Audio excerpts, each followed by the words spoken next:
Hello and welcome to Willow Talk, our second episode this week in the postscript to India, England, but cricket rolls on. Adam Peacock here. Brad Haddon is not. He's actually tending to fatherly duties because he's been away for so long. He's probably still angry about American Airlines and how they treated him on the way back for the West Indies. But here, I'm happy to say, with a big smiling face, is Alyssa Healy. But she's not here. She's in Mackay with the Australia A squad. Looking forward to playing some cricket. No doubt, just around the corner as we release this on the day. Australia A are playing India A in the first of three T20s up there in the north. And Heels, are you looking forward to that prospect? Well, hello. It's been a little while, but yes, I am. I'm very excited for some cricket, but B, the series as well. I think India have sent out quite a strong India A side, which is cool, and obviously for our group of girls. Some, it's their first time playing in this Australia A setup, and some have played a little bit now and just trying to push for spots for Australia. So it's kind of an exciting time to be a part of it. And is it nice to be known as a professional cricketer again as opposed to a podcast influencer? My body would suggest otherwise. It was a lot easier sitting in a chair talking some shit with you, but no, it is nice. It's quite funny. I actually mentioned the other day, probably wouldn't leave it 6 months between drinks, cricket games for anybody out there. Keep playing because it hurts a lot less, but it is nice to actually pull on a cricket shirt again, have bat in hand and enjoying myself. Well, one man who hasn't had that kind of break is Beau Webster, and he's going to join us a bit later on. I did an interview with Beau earlier this week. He's talking about his new Gray-Nicolls Fusion bat, but also his off-season, which wasn't an off-season because he played continuous cricket and didn't even have time for a honeymoon, which I'm sure a few cricketers around the world can relate to. The fact that, your personal life is, things like getting married and having life-changing events. Cricket doesn't get in the way sometimes, and it didn't for Beau. So, it'll be interesting. We'll get to the chat a bit later on, Heels, but he had a wedding and he hasn't had a honeymoon, which, that's normal. I feel like, especially modern day. I mean, we were lucky enough to have a honeymoon and a few probably back in the day. Lucky enough, but I feel like most nowadays just get married. They get married on a weekend that they're at home and then off they go. They fly off to another competition and play somewhere else. So get it, but you're a long time retired, Adam, so there's plenty of time for honeymoons after. Exactly. And we've got a few would you rather cricket questions sent in by our secret cricket club, Heels. So, we've got a few of those ones for you later in the episode. You cool with that? Cool. Yeah, let's do it. Yeah. Good. Oh, if you said no, I was going to do them anyway. So, yeah, you know what I mean? So I have no choice. Make sure you check out our social media channels at Willow Talk Podcast on Instagram and TikTok. Plus, check out our YouTube channel at Listener Sport for our full-length episodes. The one earlier in the week with the full rundown of India, England. We'll get Heels' thoughts in a moment. Went gangbusters. Thanks to all those new subscribers and followers this week. Appreciate you being involved in our little Willow Talk production. And Sean got in touch and said another fourth innings 100 for Joe Root.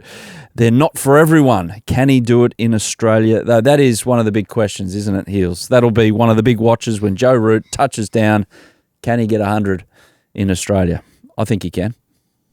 Oh, I agree. I think he most definitely can. It's just whether or not our bowling attack allow him to. I think they're going to probably put a lot of pressure on that top order of England, but I guess that's probably been a little blessing for him is that the others are going out there so hard and so aggressive that he's kind of flown under the radar a little bit and scored his runs just as Joe Root normally does. So it's quite an interesting watch in that regard. But I don't know, there's a little piece of me. I want Australia obviously to win 5-0, but there is a little piece of me that would love to see him get 100 down here and just one game that they lose, get it over and done with because I want to see everyone achieve everything in their career and I think he deserves it. Yes, even though it would be galling to see it, him raise the bat on an Australian ground because it means that things aren't going to plan for Australia. He does deserve it, one of the greats of the game. Now, feel free to leave us a review if you like our stuff or even if you don't like our stuff. If you've got advice for us, be it good, bad or otherwise, leave those reviews on the Listener app where you can listen to the full episodes, of course, or Apple and Spotify. Clay got in contact and said, we need to bring noise this summer and come up with some good chants for the Poms. Our songs are the worst in the world, but we have the funniest people ever. Is it time for the 80s Bay 13 noise? to return. See, I've got a thought on that, Heels, that we're not song people. Where, we tell it how it is, but we don't come up with rhythmical chants. It's just flippant comments that come over the fence. It's not us. You got to be you, don't you? Yeah, I guess so. And I haven't really seen too many Aussies bring a trumpet to the cricket game before, so they're more worried about smuggling their vodka in. But it's, yeah, I don't know. I don't think it is us. I think you're right. I'll agree with you on that one. I mean, that's the Barmy Army. That's what they've been known for such a long period of time. And I guess what we've been known for is to just shout abuse from certain pockets of stadiums around Australia. So I'm not encouraging that behaviour, but if it happens to go that way, then so be it. No, I am. As long as it's not personal or of a illegal nature, I am encouraging that kind of... we're more of an action, like Bay 13, it's great moments of when they've basically all in unison started doing warm-ups with players. Like Sam Constas was like engaged with them last year. It's not so much there's no standard choreography, lyrical choreography, if you like, the two of those. It's just, off-the-cuff yobbo behaviour, and that's what we want. Well, yeah, but when you think about it, most of the words that we use don't make sense. So, and not a lot of them would probably rhyme with a lot. So I don't think we'd actually be very good at creating songs. So, let's just stick to the fun times with beer in hand in the sun, because that is the best bit of cricket. Now back to you, Heels. How is the cricket going? You've come in here sometimes in the studio and you have been either dreading what is coming when you get in your car and drive out to training, or dreading the fact that you've put your body through what you have. But has it built you into this elite professional machine that's ready for basically 6 months of continuous cricket?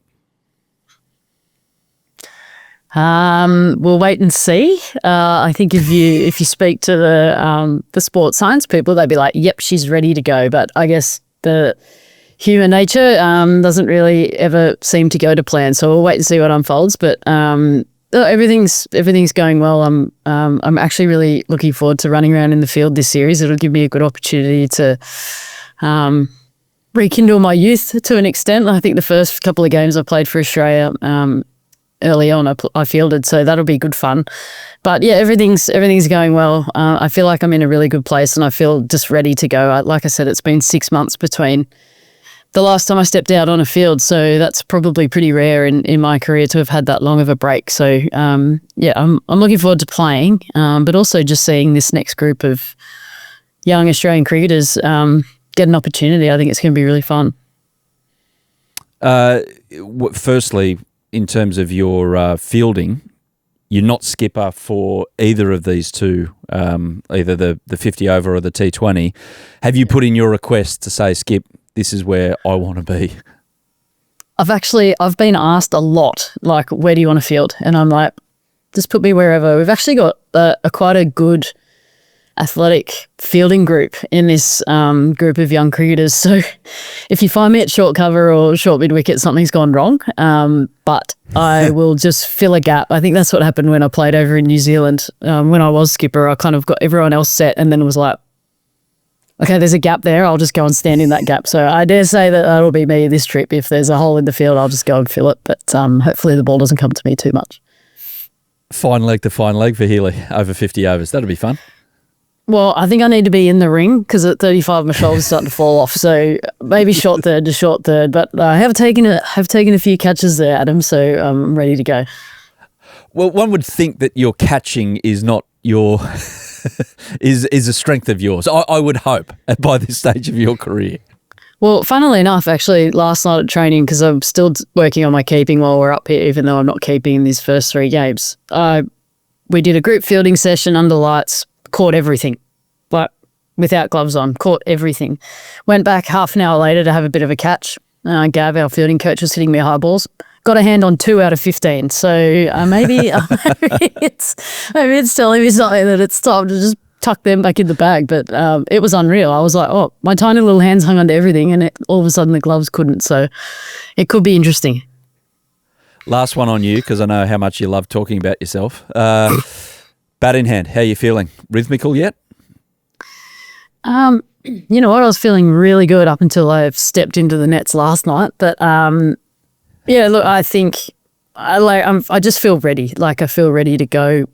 I generally tend to do my best work as arrogant as that sounds, but I tend to do my best work out in the middle because sometimes the nets feel a little bit claustrophobic and you're kind of just like not quite concentrating. There's a lot going on. So I'm looking forward to just getting out in the middle and enjoying that time. It's kind of like your time out there to go and figure stuff out. So feeling good. Obviously the T20s, I haven't played a lot of T20 cricket over the last sort of 18 months. So it seemed to be the format that I've missed, but it's an enjoyable one for me. So hopefully we can go and slug a few of the young Indian bowlers around. What about these young Australian players? So what have you noticed? What are the characteristics?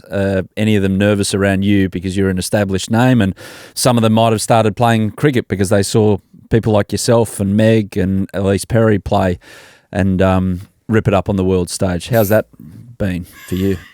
Yeah, it's funny. It's quite an interesting dynamic for me because I don't feel any different. I'm obviously a lot older and probably played a lot more than what they have, but I don't feel any different to them. But you know that you're a little bit older, more experienced in the group when you're sitting at the coffee shop having a coffee in the morning and they all walk around you to go and sit at another table. They say hi, they're respectful, they walk around you and sit somewhere else. And I'm like, I swear I showered this morning. And they're like, oh, we just didn't want to disturb you. And I was like, it's fine.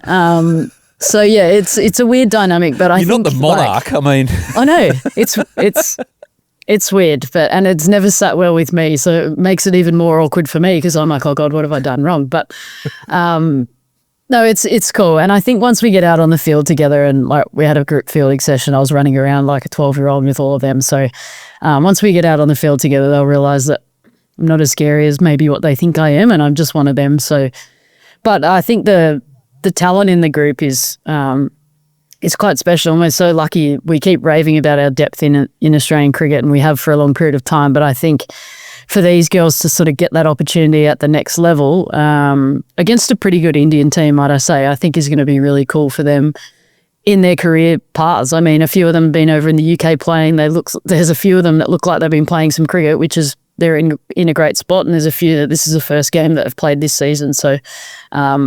Yeah, it's gonna be a fun watch, and like I said, it's a great opportunity for them to showcase what they can do in front of the Australian staff, the Australian selectors, and obviously the public as well. Any of those young ones you've sat back in the nets or at practice or a centre wicket if you've had one and gone, oh, wow, okay. And not to put too much pressure on a young player because, you know, they're taking steps and progression. They're not the finished article, yeah. But anyone gone, made your eyes widen a bit yet?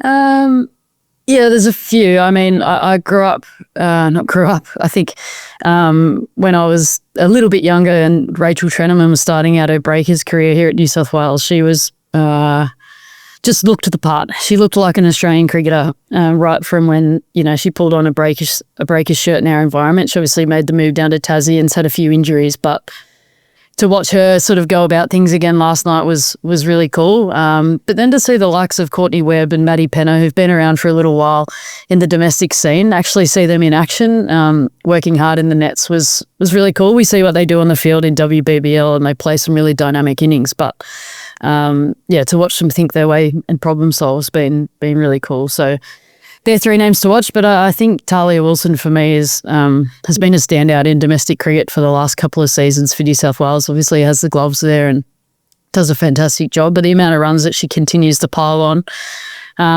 has, you know, made the selectors ask some real questions about, you know, what sort of role she could play moving forward. So it's fun to see her playing well, and hopefully she can do it again this series. Let's go to the men's stuff that we saw earlier this week. India, England. So finishes 2-2.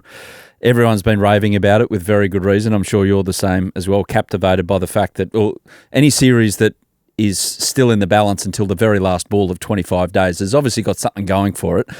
This one did. It's 2-2, the score line between the two teams, but who actually won, if you know what I mean? Morally. I actually think India morally won that series. I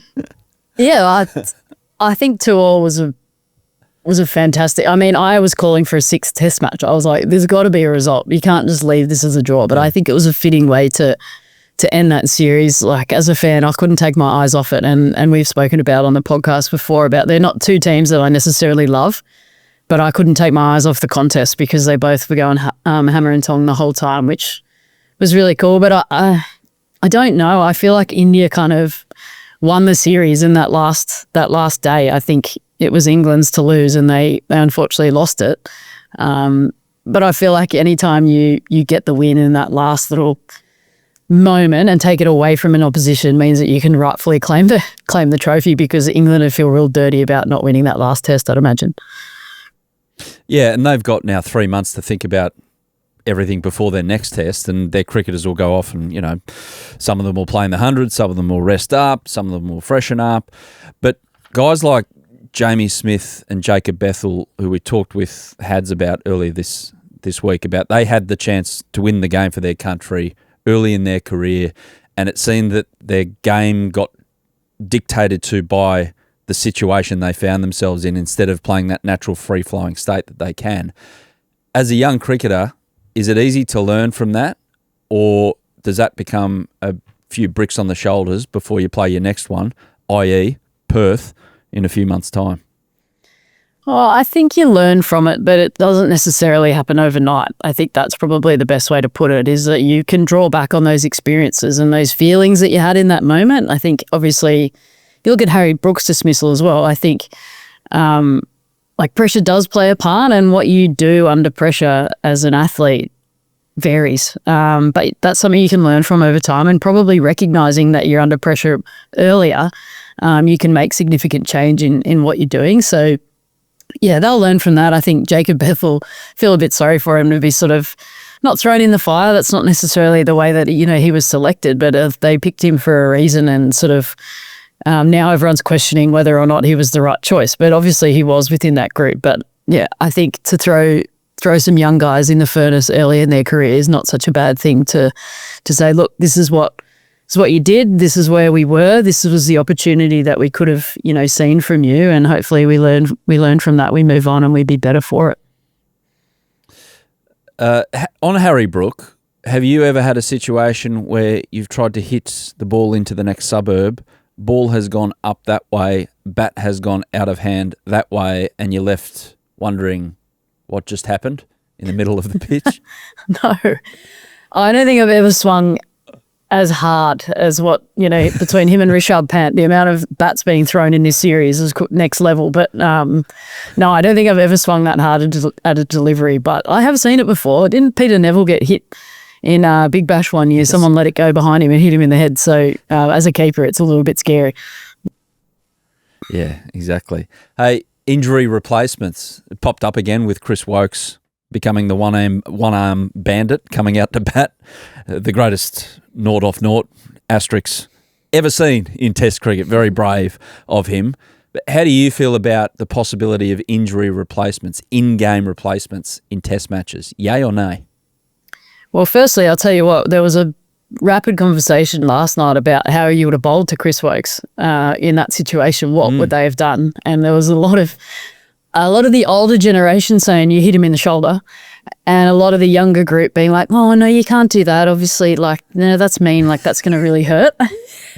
Because a few of us were like, if you're going to go out there and bat with a dislocated shoulder, you're going to get aimed at. So that was funny. I would have been interested to see how India would have approached it. But injury replacements, it's a really tricky one, because I think there is opportunity to rot that a little bit, and I don't want to see that happen. And then you can't really necessarily, it's like concussion subs at the moment as well. There's been a little using and abusing of that rule at times to suit some different oppositions. So I feel like if you throw the whole injury chat in there, then, it just makes a little bit of a farce of it. But that's kind of the uniqueness of Test cricket, is that you've got to get through 5 days. It's tough, it's hard. And if you do get an injury, you're leaving your team one short. So that's kind of the way it's always been. So I kind of understand why it would stay there. But then I think this does open up the discussion again of, can we do it? But it's too hard. I think teams will utilise that to their advantage, and I don't want to see that happen either. Yeah, exactly. What was your favourite moment of the series? Oh, It's tough, isn't it? yeah. So much happened. I've got a nomination while you think about it. Okay. Harry Brook, one of the innings he came in, it was earlier in the series, and he was scratching around. I think he was 0 off 16 or 1 off 16, and then he just went berserk. He just all of a sudden, the ball went from being the size of a marble to the size of a watermelon, and he couldn't stop hitting the ball really hard and a really long way. That guy, I can't wait to see him in the flesh out here later this year. He looks something removed from the norm, and I'm saying in a higher standard, he is superb. Yeah, he's a freak. He's a good player. But yeah, he's so still. That's what makes him so good. Obviously, his hand-eye coordination is ridiculous, but he's just so still. And when you watch him, even when he moves around the crease and comes down at the bowling, his head's still. It doesn't move at any point, and that just puts you in a great position to see ball, hit ball. So yeah, him in the white ball formats is a little bit daunting, but the fact that he can do it in red ball is quite incredible. I don't know. I don't know my favourite part of the series apart from the other night for us. That last day on the last test match, I think was just really cool test cricket to watch. Like, that's exactly what I remember sort of growing up in those moments. So yeah, Mohammad Siraj charging in, bowling as long of a spell as what he did and not letting them off at any point, I thought was that was just peak test cricket for me. It was. Some other cricket that's happening around the place, i.e. the 100, which starts 2 days after that. It's who I feel sorry for, the people in the production crew in TV. It's a great job working in TV, but behind the scenes, they come off the back of that and then they have to go around the place and do the 100 straight away. It's like, oh, wow, it doesn't even stop. But the opening night of the 100, there were a couple of Aussies, i.e. Lanning and Harris, plenty of runs for those two as London Spirit played Oval Invincibles in both men's and women's. Not so many runs in the men's game, but good to see a couple of Aussies get off to a quick start in the 100, Heels. Yeah, I think I love that they start with the London Derby. I don't know what the name for it is over there in the 100. We'll have to find that out. But yeah, the Derby, that was really cool. But I mean, just imagine being as good as Meg Lanning. Doesn't really play much cricket throughout the year anymore, just plays a little bit of franchise, plays for Victoria every now and then, coming out and belting 80 died off 40 or 50 odd balls.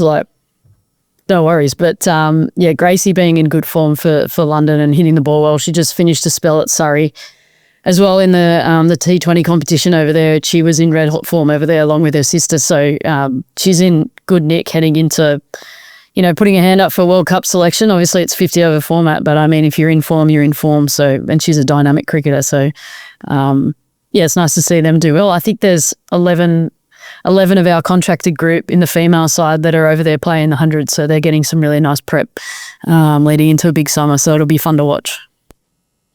Exactly. No shock to learn in the men's game, Rashid Khan was player of the match in the first game as Oval Invincibles chased down 80 set by London Spirit at Lords there. So the men's and women's 100 is off and running. New age for the 100 because now you've got that privatisation money which is kicked in, and one of those franchises that has got that is Welsh Fire, which is why Steve Smith is going there, because the major investor in Welsh Fire has a big say in Washington Freedom, and Steve Smith is over there playing the T20, and he's also said that he wants to not playing T20 but playing the 100, but wants to go down the path of T20 and bounce around the world because he's got his eye on the Olympics in a few years' time. Stephen just can't get enough of it. Kudos to you. I mean, it'll be a home Olympics for him, won't it? I mean, I know he lives on the other side of the country, but a home Olympics in 2028, not a bad shout. No, I'm trying to talk you into keep playing until the Olympics because I think it's what your career deserves, Heels. You don't want a bar of it though, do you? I can feel my body at 35. I can't imagine my body at 38, Adam. So we'll be running around Longreef together, hitting golf balls. Good. Hey, we're off to a quick drinks break. We'll be back in a moment with Heels. We've got Would You Rather, and also on the other side of this break, a catch up with Beau Webster. Beau joins us right now, and he's here to talk about his last 12 months, which has been simply awesome. Made his Test debut. He's been to England. He's played a bit of county cricket. He's been to the West Indies, played a World Test Championship final. He's now back on Australian soil. He's looking ahead to the summer, and he's here thanks to Gray-Nicolls, the fusion bat that Beau uses and some greats of the game has as well. Gray-Nick sent one through. We'll get to later in the episode about how the listener might be able to get their hands on this one that we have in the studio. But Beau, must be pretty cool to be an ambassador for a bat that you used growing up. Yeah, it is pretty cool. It feels like the Gray-Nicolls and a few other brands are always getting around the retro gear now. So the Fusion to come out is it looks $1 million, doesn't it? It's a very sexy looking cricket bat, and when I first saw it come out, I think late last year, I couldn't wait to get my hands on a few of them, and lucky enough to use Gray-Nicks, and they're the best in the business. They're a lovely cricket bat, and now those Fusion stickers make them even better. Yeah, so I got one in my hands right now. I'm not the strongest bloke in the world. I might just use it I'll just do some beach curls with it and warm up for summer in that way. But how many of these do you have in your kit bag? How many do you float around the world with? I think I took 6 over in my off-season stint. I reckon 5 or 6. You sort of break a couple here and there, don't you? When you're sort of netting and hopefully using them for a long time in a game, they do, you do tend to go through a couple of them. But I think in my winter I took away 6, and that got me through comfortably. Yeah, you hit the ball so hard, Beau, that they're not going to survive. They're not made of titanium, are they? They can't do that these days. So, why did you fall into the Gray-Nick, and why do you feel so comfortable with it?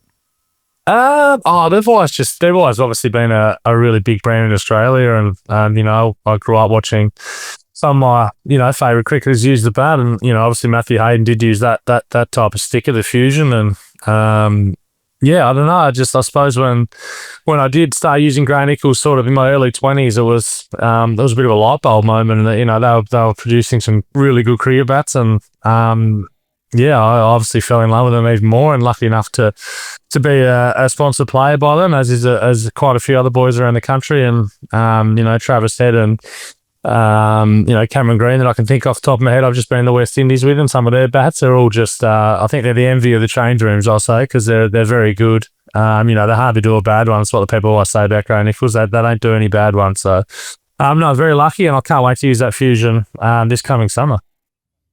Yeah, absolutely. Speaking of the West Indies, how did it serve you over there? How did you feel over there? And before that, the World Test Championship, now that you're back from your midwinter adventure and escaping the Tassie cold. Yeah. It was a tough tour for the batters, no doubt. It was some tricky pitches, and a couple of really good bowling lineups. Some world class bowlers on our front, but also on the West Indies front, they had some really big fast quicks on some tough tricky wickets. So it definitely made it tough for our batters. But as we have done in the past, whatever we bat on these wickets, they know that their batters have got to face our bowlers, and they're pretty good, our bowlers. So it was some low scoring affairs and whatnot. And I think I heard someone say after the test that it might have even been Paddy, that like a 30 or 40 can win you the game in those situations on those wickets, and it certainly did for all 3 of those tests. I think there wasn't 100 scored on either sides, but a good 60 or a really important 40 at a tough time could win you the test. And while we also want to be scoring hundreds and things like that, it's still equally as important to try and get a score on the board and get a win over there. And we were lucky enough to get 3 of them. Yeah, with those conditions, you've obviously played on some pretty interesting decks. Early season Bell Reeve decks can be a bit of a challenge to bat on, but why was this so difficult, so different? What were the characteristics of the decks that made a 30 feel like 300? I think a combination of a few things, no doubt. I think the sideways movement was quite pronounced over there, which is not foreign, but when the ball starts going up and down as well, which we did get right from the get-go in Barbados, it makes it really tricky as a batsman to sort of get any sort of rhythm in. You sort of feel like you build into an innings on a typical flat wicket, and on these ones, it kind of felt like one just had your name on it, and the ball was hitting the stickers 1 minute and the toe the next, and it can be really hard to find your rhythm in an inning. So I think that like I said before, coupled with a couple of really good bowlers from their side, made it tricky, to get a big score and consistently get a big score, I suppose. Socially, touring the West Indies, what was that like for you? Yeah, it's a great place to tour, no doubt. It's a wonderful tropical sort of holiday destination, no doubt. We started in Barbados, and that was excellent. I saw some videos coming out of the boys having fish burgers on the beach, which is 50 metres away from the hotel, and a couple of rum punches after the win and things like that. And the weather's obviously 30 degrees and a great place to play cricket. So it was enjoyed by all, no doubt, and a couple of 3-day wins always help with a few days off, extra off in between tests. Did you get lagged there? Did you get stuck there because the test ended so quickly, the day-nighter, that you had 3 or 4 days of just hanging around in Jamaica before you were able to get on a plane? There was a little story that came out that you couldn't get out straight away.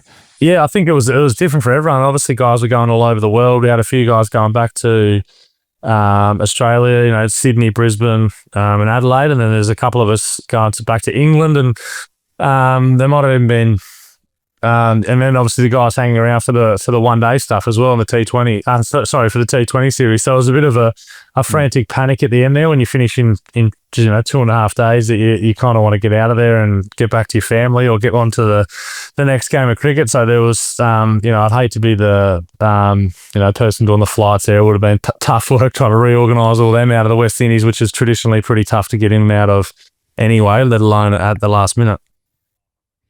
I did notice hours after the win in Jamaica, I think it was, or it might have been an earlier test match, that it was literally hours. And in days gone by, basically, the Australian team wins a test match and they aren't leaving that dressing room for 12 hours. But this was 3 or 4 hours after, and a few of you are sitting around a beachside restaurant just acting really civilised, perusing the menu and just enjoying the sunset. It was very... I don't want to be too blunt here, Beau, but it was a very un-Australian way to celebrate, a very civilised way to kind of enjoy yourself. Yeah, I've only been a part of the setup for a few games now, but it's once the song master plays the song, we pack our, whether that be an hour or 20 minutes or 3 hours or whatever it may be after the final balls bowl, we sort of pack our stuff and get together as a group straight after somewhere. And I think what you're talking about was in Grenada, when we just so happened to be staying right on the beach, and there was an excellent little restaurant / beach bar type thing that we've been going to since we arrived, and we thought, if we get the win, we've got to come back here. It was a perfect setting, and I'm thinking Grenada, from memory, we finished somewhat in the afternoon, and we wanted to catch a bit of sunlight and whatnot, and so we packed up relatively quickly and got onto the beach, which was just right literally a walk away from our hotel. So it was a nice. I think that's one of the perks of being in the West Indies. You can be back at your hotel in 20 minutes and then straight into a beach club or beach bar, next minute. So we took full advantage, no doubt, of the early finish in the afternoon there for sure. Very, very mature, very mature. Alex took to the songmaster detailing and delivery very well. Yeah, it was excellent. I think he was nervous, no doubt, when it got put on him in his first test, but he was excellent, Keza. It's just typical Alex. It feels like he, whatever's thrown at him, he'll just get through it. And in this case, I think he well and truly got through it. He was fantastic. The boys were very happy with his early what's he done now? 3. So Nate passed on the first, and he's done 3, and they kept getting better. So he's got big shoes to fill and big standards to live up to after his first 3 were excellent. Hey, he's doing it well. No shock there. No shock at all. What about your time in England, Warwickshire, playing over there, county cricket, either side of your Australian duties? Any shocks there? Any shocks to the system being involved in that setup? Now you're an established test player as well? No, not at all. It was just one of those things. I obviously knew the West Indies test was coming out, plus the World Test final, and I wanted to get some more cricket in before those tours. And lucky enough there to sign at Warwickshire for 4 championship games before heading down to London for the World Test final. And it was great. I played on some test venues over there, which is good. If I ever find myself in an Ashes away spot, it's nice to play at some of the venues there. And just likewise to get used to the juke ball. I think the first 4 games I played there at Duke Ball, and then I've just got back today from over there. We played 2 Kookaburra games over there, which were much more batter-friendly conditions, but the Duke Ball was good. It's always nice to challenge yourself against some different conditions and different bowlers, and with the Duke Ball over there, obviously so prevalent, it's a nice challenge. We copying it there for. I read some stuff that this Kookaburra ball, the Australian ball, it's not suited to us. Why we're using it? That they're blaming us basically for the fact that there's so many runs, not the fact that it's been the hottest summer in a very long time over there. It's our fault. Yeah, there is certainly some runs being piled into over there with the Kookaburra ball. The bowlers don't particularly like bowling with it on their wickets. It's it does go soft a lot quicker than the Duke and stops behaving, stops doing anything really after the first 8 to 10 overs, especially if you get a pretty abrasive surface, which I imagine most of them are around this time of the year. It's been hot and dry, and with those big squares they have over in England, the ball gets chewed up pretty quick. So it's very nice for a batter when the ball's not moving off the straight. But I don't know if they're going to continue with it or what the chat is. I know the players don't particularly like it, but they can understand why they're doing it. So it'll be an interesting watch over the years if they keep pursuing with it, because I think the scores just go through the roof. There was a couple around the Kookaburra balls a month or so ago that was I think you mentioned it off air, but it was like 500 runs minimum first innings total, plays 500, and then you're just ending in a draw. So I can't imagine there's too many results in those fixtures. Any new mates from over there, or any new enemies from your time playing county? No, I didn't know a hell of a lot of the boys at Warwickshire before I went over, but got to know them this year, and hopefully end up back there again at some stage, because it's a fantastic club, and I really enjoyed myself there. So, no, it was good to. I knew Chris Wokes a little bit before going over there, and ended up playing a game with him at Worcester. So. He's got the heroic tag on him now. He's been walking out with batting with one hand, which was absolutely scenic. When I got off the plane today, I watched the highlights of that last day, and it was interesting viewing, to say the least. Is that him though? No shock that you saw him do that in the little bit that you've got to know him? No, not at all. I think he's one of the great men, Wokes. He's a lovely guy and a fierce competitor, and it doesn't surprise me at all that he walked out there with one arm basically and tried to get him across the line. But so it was an interesting viewing that last couple of hours of Test cricket, wasn't it? Yeah, you caught a bit of the series obviously when you were over there. Like here in Australia, the deal. You catch the first session, you try to hang on for dear life in the second session. You go, and then you wake up and watch the highlights the next morning. But you got to live it in the time zone. What was that sentiment over there about that series and where it stands for all of time? Was everyone who even has a passing interest in cricket just engrossed by it? Yeah, I think so. I think it was obviously intensified by the fact it's India, and intensified again by the fact there was a fair bit of niggle throughout the Test series over there. There was a lot of back and forth with time wasting in that one Test, and then a couple of celebrations and send-offs and just things. I feel like it's getting more and more common now in 5 Test series. It feels like there's always more drama than there is in the shorter one. So it's good to see. It's entertaining. It's the amount of people who turned up on that last day to see England get 30 runs. It just shows you how good Test cricket is in a day 5 finish. Like we had at the MCG this year in the Test against India, and that sort of stuff is why Test cricket is still so good and so good to watch. And they're cricket mad over there. The support they get not only for international cricket but domestic cricket is ridiculous. You play I think I know we talk about Surrey and big clubs like that, but I think a Surrey versus Yorkshire game, just midweek, it was having 10,000 people there rock up and watch it. So they get behind their teams over in England, that's for sure, and they support them in great numbers, no doubt. Now, don't want to get ahead of things, but you and your 6 Fusion bats are going to be rocking around the summer at some Ashes games. Have all of Snug hit you up for tickets yet? What's the go? They went on sale a few weeks ago, and they went in no time flat. No, it's been quiet, Snug. I haven't heard much from the boys down there. I think on yesterday's news and forgotten about it since I've been away, plugging away in the winter. But we'll have to wait and see. It's going to be there's no doubt these first opening Shield games are going to be talked about with, batting spots and bowling spots and selection as they are at every start of every summer, and feels like there's a new narrative every year, but it's going to be interesting again to see he puts a hand up in these first couple of Shield games and try and get a spot in that 11. Oh, how's the pub going in Snug, by the way? Didn't you, once you broke into? I remember last time we chatted, and you know that joint well.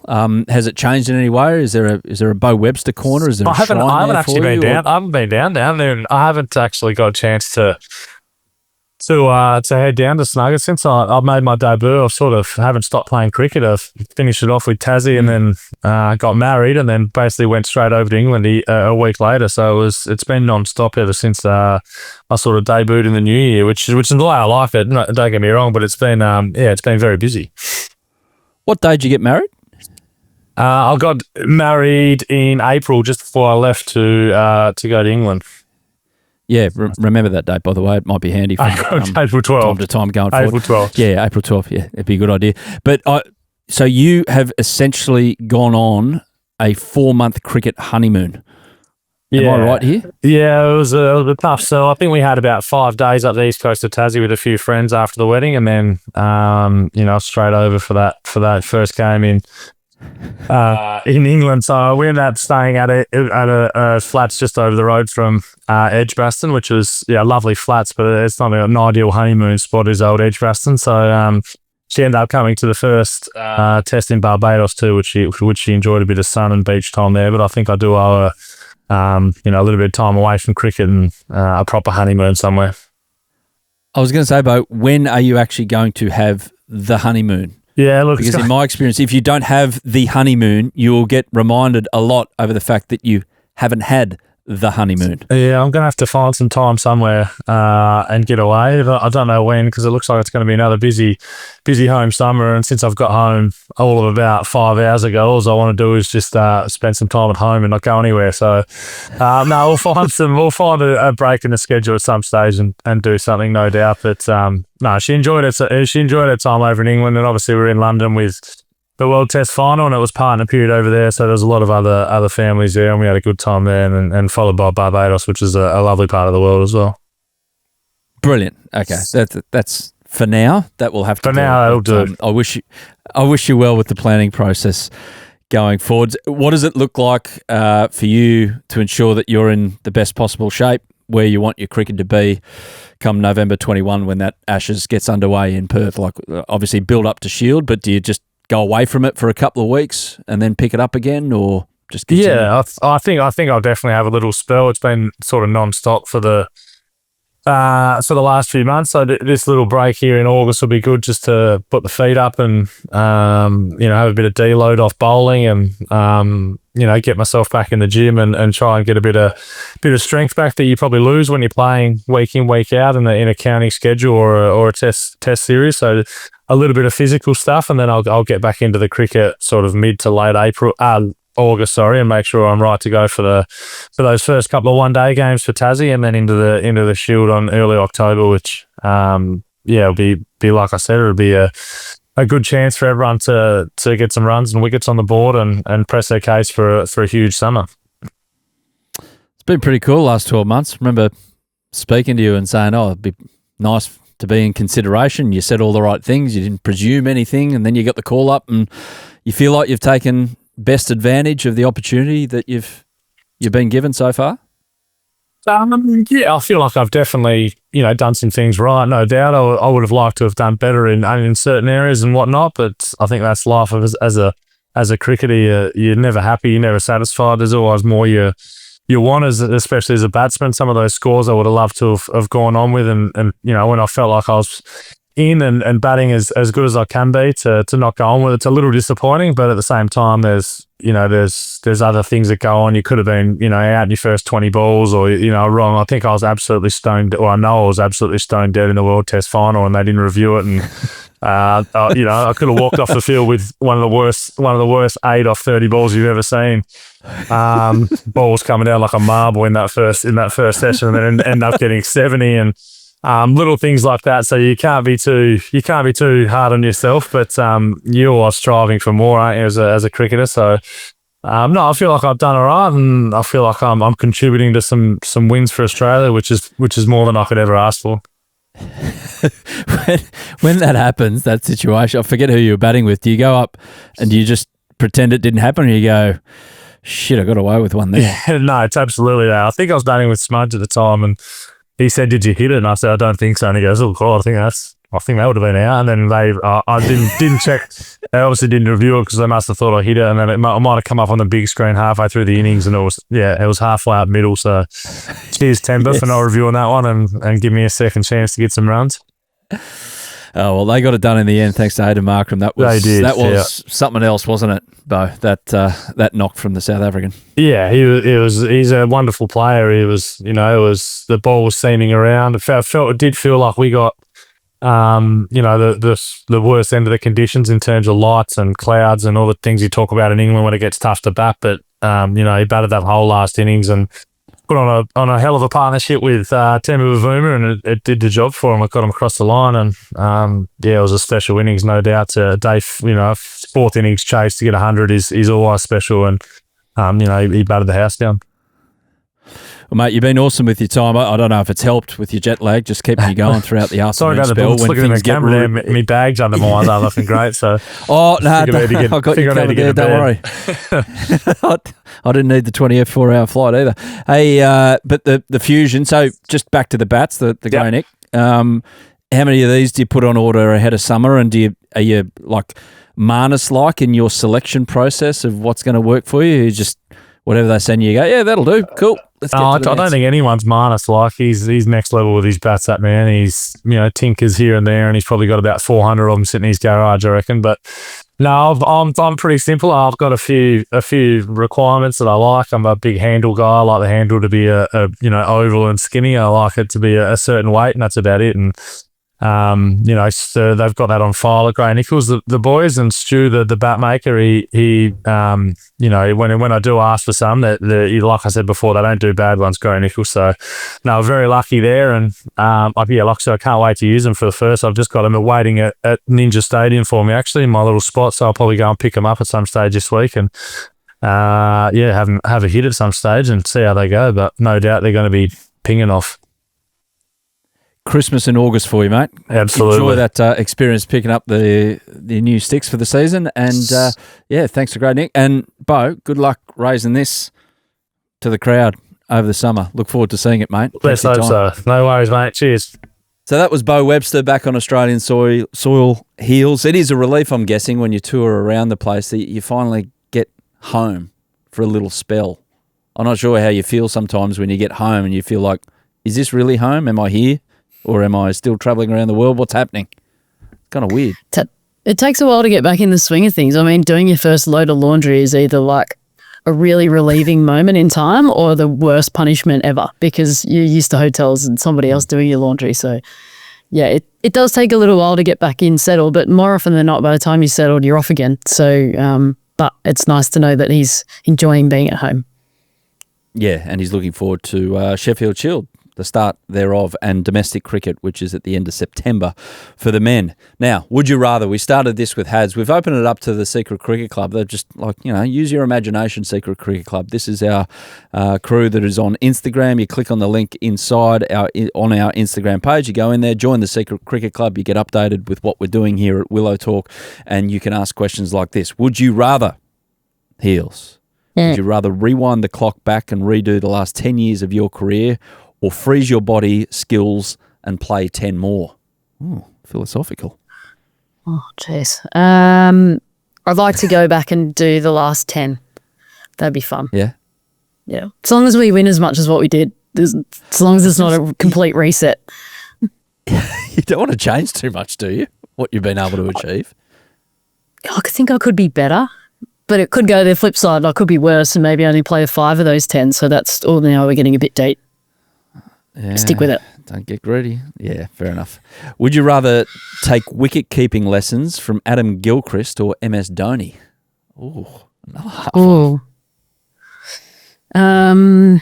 MS Dhoni, because I've never actually had any keeping advice from him, whereas I've spoken to Gilly quite a lot about wicket keeping. So I'll go MS Dhoni. What, you don't want to go back to Gilly for advice? No, I would, but I feel like Yeah. I've exhausted all I can. So let's try something new. Well, we can go back to Gilly to ask him about how you distill tequila, because he's got his own brand coming out. Yeah. And we're a little excited about that at Willow Talk, because I reckon Gilly could get an invite to come on if he brings some products, especially as well. Now, would you rather have a test career of Jacques Kallis, Steve Smith, or Joe Root? Oh,